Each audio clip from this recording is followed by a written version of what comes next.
magsuporta na, huwag mo akong iwan. I'm sure mapapaiyak kayong lahat at may inspire. And of course, congratulations kay aming Rian. Congratulations to everyone, to the whole cast, production, lahat po. Congratulations. Magandang hapon and thank you na nandito kayo. You're giving great energy. Maraming salamat po.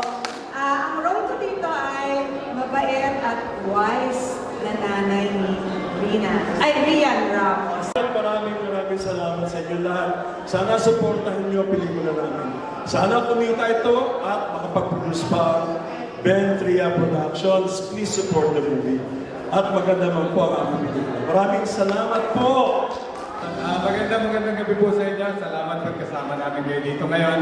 Asahan niyo po na magandang pelikula mapapanood nyo. Handa niyo po mapapanood nyo. Salamat po!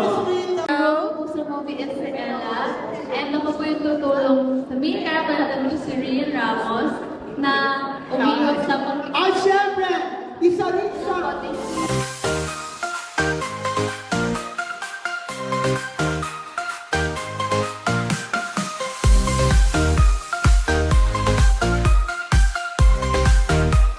Maraming salamat po sa lahat po ng nagpunta ngayon. I hope you guys support our movie.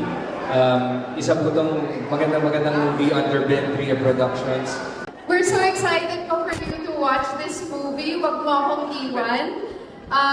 Ayan, makikilala niyo na po ang character ko na si Lara. Ayun po, and also thank you so much, Sir Ben. And also kay Direct Joel, who is probably inside already. Kasi, of course, it's not really easy to create a movie, but they really made sure that we enjoyed every step of the way and ginaid nila kami. So thank you so much, and I just love the experience of being in your movie.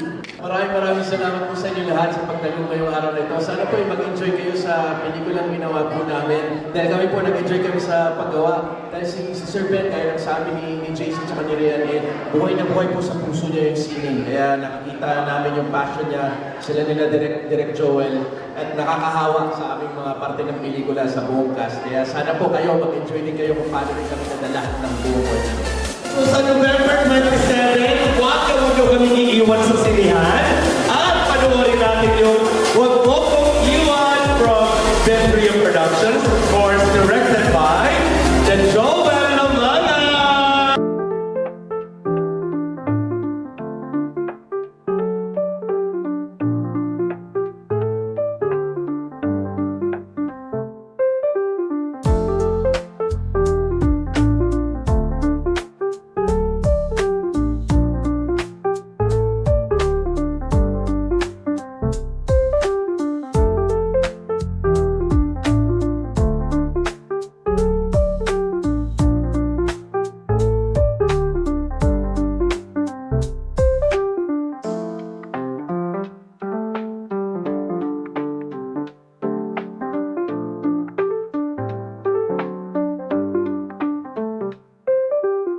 Maraming salamat po sa inyong pagdalo. Sana po ipamalitan nyo sa mga kakilala nyo, kaibigan nyo, kung ano man ang mapanood nyo ngayong gabi.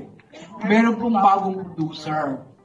Sana po ay ating tangkilikin ang pelikula para dumami pa ang producer na kagaya niya na ang puso ay talagang nasa industriya ng pelikulang Pilipino.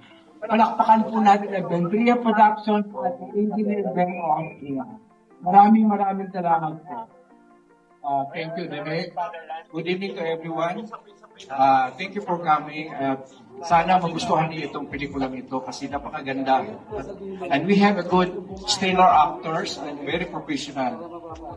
Lalo nitong tatlo, na may idol, Rita Avila, and of course, lahat ng mga supportings. Salamat sa inyong pagpunta. And then, i-disseminate niyo itong information na ito kasi hindi lang love story ito, meron din social issue awareness. So, salamat sa lahat. Thank you for coming.